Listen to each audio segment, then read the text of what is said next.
យ៉ាងត្រឡប់ចង់ឃើញមុខលោកពុកមានគុណអតីតកាលពុកខំលីសែងរែកពុនគ្រប់យ៉ាងពុកព្រមអត់ធន់ដើម្បីកូនបានដូចគេឯងញើសដូចឈាមក្រំក្រៀមកណ្ដាលថ្ងៃក្តៅដល់ផ្ទះមិនថាយប់ជ្រៅពុកតែងនៅណែបនឹកប្រឡាយកូននៅតូលងលក់ព្រោះតែសុំលេលោកពុកបំពេឲ្យគេលងវងវេក្រំស្បៃរាត្រីតែពេលនេះបាត់លោកពុកបាត់ពុកឆ្ងាយពីភក្ត្រា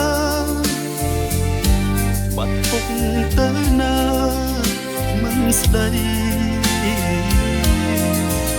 អូនស្រែកហៅរកលោកពុកពីផ្លោកមិនប្រណីទៀមទាមកផ្ដាច់និស័យឲ្យឃ្លៀ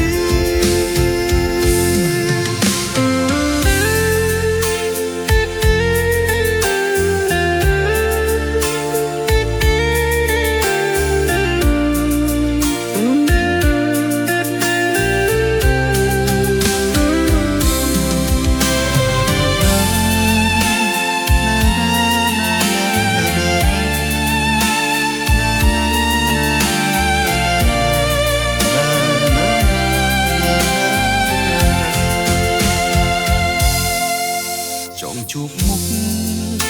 ចង់ឃើញពុកនៅចិត្តគូ